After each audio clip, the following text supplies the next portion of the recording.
Fotogalerije Kurna je razstava Zeleni res, ki smo jo pripravili v sodelovanju s Tomažem Brejcem. Gre za nadaljevanje ene ideje, ki smo jo prvič vpeljali v naš razstavni prostor leta 2014, in sicer gre za raziskovanje barv v slovenskem likovnem prostoru. Takrat smo naredili razstavo Back to Black, kjer smo v ospredje postavili vprašanje črne barve. V zdajšnji tej razstavi je osnovna ideja iskanje oziroma preizpraševanje zelene barve v najrazličnejših likovnih praksah. Se pravi, na razstavi imamo dela od leta, najstarejše delo je iz leta 1973, to je delo Tuga Šušnika, zgodnje delo Tuga Šušnika, in čist zadnje projekte, ki so iz leta 2020.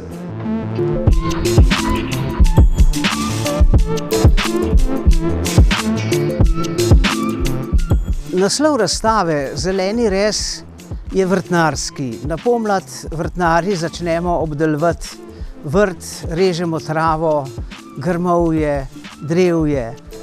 In ta ideja je pravzaprav prešla v razstavni koncept. Kako se zelena barva kaže v sodobni slovenski umetnosti? Zelena je mešanca rumene in modre, v naravi ima neskončno odtenkov, in naša prva predstava je pravzaprav naravna barva, njena življenjska čutnost, in v naravi ima zelena barva neskončno odtenkov. Toda res pomeni, da zdaj prenesemo naravne predstave v območje umetnosti. In znotraj tega območja se kažejo tri velika predstavna področja. Prvo je slikar slika naravo tako, kot jo vidi fizično, se pravi zelenilo pokrajine pred njim.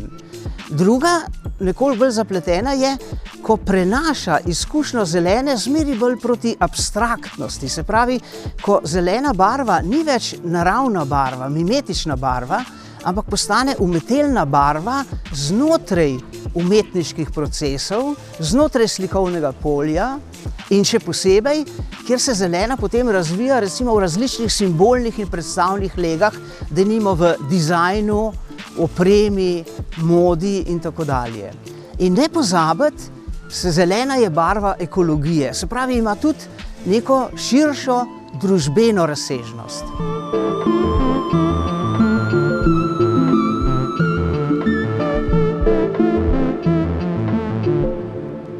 Razstava je zamišljena tako, da najprej vstopimo vanjo pravzaprav tako, kot da bi se potopili v oblike, v katerih obstaja danes zelena barva.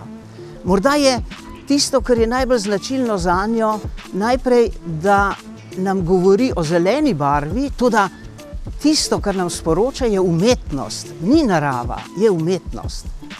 Ta prestop je recimo zelo dobro viden v slikah Metke Krašovec. Njena dve sliki na razstavi sta komemorativni.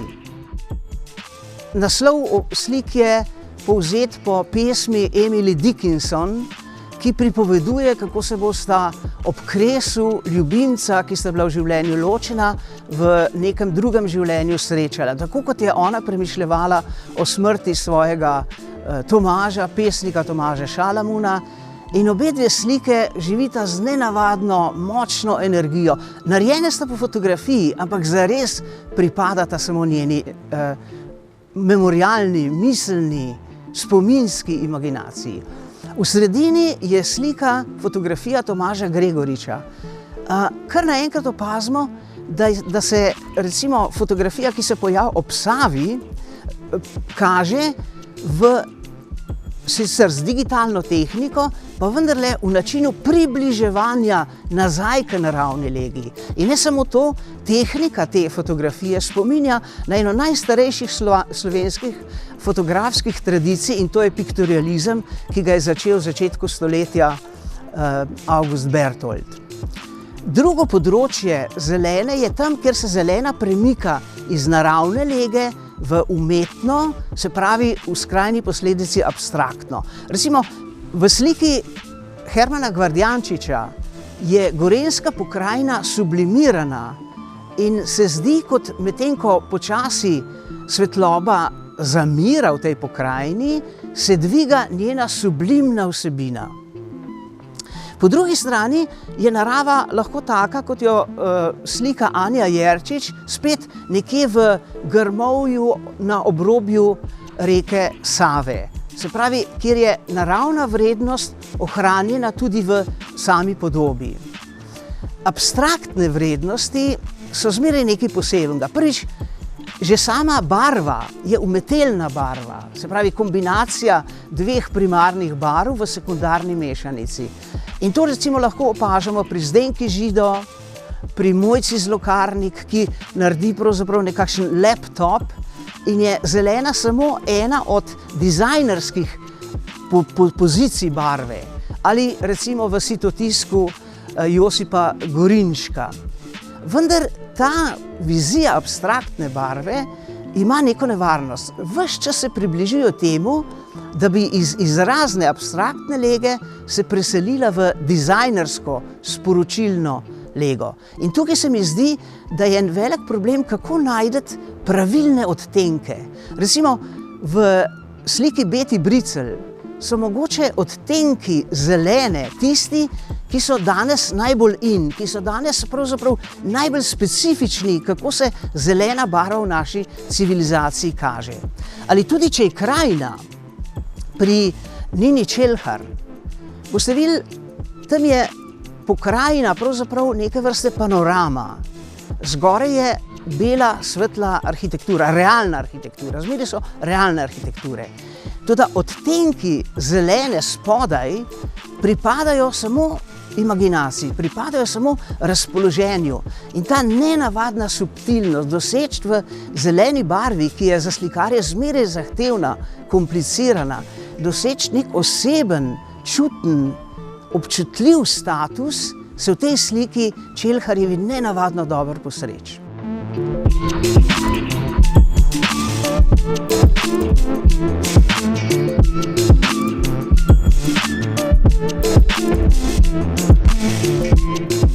Seveda, zelena je danes, kot smo rekli, ekološka barva. In v projektu Nine Slejko in Konja Bluma je zelena pravzaprav samo ekološki znak. Z zelenim flomastrom je porisana risba, pokrita risba, vendar ta risba sodi v neposredno menjalno vrednost. Namreč, če jo vi kupite za 20 evrov, s tem kupite pravzaprav odpustek, tako kot države, recimo zaradi prevelikega ogljičnega odtisa, zaradi prevelikega izpusta plinov, zaradi vseh teh osnaževanj kupujejo odpustke, tako vi lahko za 20 evrov kupite pravzaprav svoj zasebni odpustek v tej ekološki miselnosti. Koncept torej, ki pa vendarle ohranja zeleno kot sporočilo. Še korak naprej bi šli, če bi upoštevali zelene barve v bioumetnosti. V bioumetnosti pravzaprav zelo težko vidimo zeleno. Zakaj? Ker so glavni podatki vendarle povezani iz dogajanja, denimo v Petrijevki, kjer je celična struktura različno obarvana, lahko tudi zelena, vendar so potem zelo važni elektronski postopki, ki nam neko celično dogajanje spremenijo v vidno podobo na ekranu. Se pravi, da gre tukaj za en dolg prenos, za celo serijo algoritmov, ki naravno barvo pravzaprav spreminjajo v barvo, kakršno recimo vidimo potem lahko na ekranu. Se pravi, da se naravni, zelo minuciozni naravni postopki spreminjajo pravzaprav v neko ekransko medijsko podobo. Vendarle smo na razstavi razstavili eno delo Aleksija Kobala, ki pa v bistvu kot slikar prikaže celoten ta postopek. Kot bi hotel narediti postopek, ki se tehnološko izvaja v bioumetnosti, kot bi hotel slikarsko upodobiti ta postopek. kjer se v nekem posebnem prostoru z posebnimi gorilci, ta prostor je popolnoma umeten, popolnoma ločen od kakršnekoli zunanjščine, se začenjajo pojavljati notranji procesi rastja in v tem nenavadnem prostoru, ki ni voda, ampak je mogoče nek specifičen plin, se potem recimo iz enega takega grelca, iz enega takega stroja dvigne pošast ven. Se pravi, ne vemo točno, kaj bo ta biotehnologija na estetski ravni proizvajala. Ali bo angele, ali bo pošasti. Zdi se mi tako, da ko so na razstavo prinesli še iz Zavoda za zavržene rastline celo vrsto rastlin, ki jih lahko gledalec vzame in jih varuje, ker so bile te rastline zavržene, da smo pravzaprav zaokrožili vse možne predstave, vse možne umetniške prakse, v katerih se danes pojavlja zelena barva.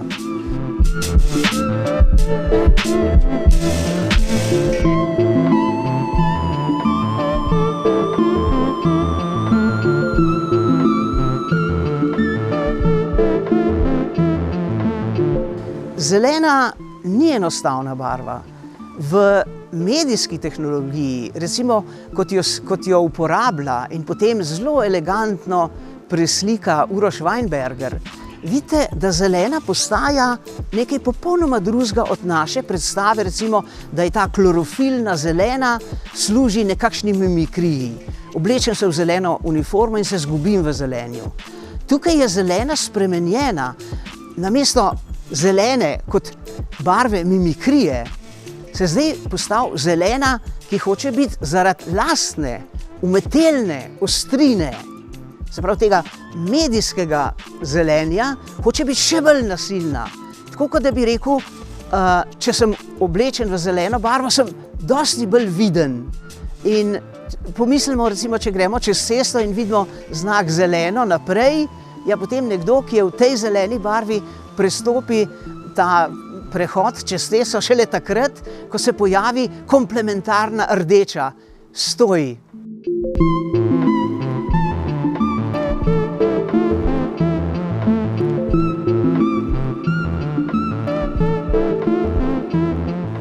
Če postavite v galerijo, kot je Ekvurna, same zelene slike, zahteva to veliko občutljivost. Ko se postavimo v galerijo, nam zelena govori v sozvočju različnih odtenkov. Postaviti tako razstavo je pravzaprav velik izziv. Prvič, videti to različno vsebino in različno lego, kjer se zelena pojavlja, in drugič, ustvariti nek občutek. Vstopim v galerijo, iz sivega mestnega prostora, se sprehodim skozi te bele, svetle prostore, obdan z neverjetnimi, bogatimi zelenimi barvami, in ko grem ven, nosim to izkušnjo s seboj.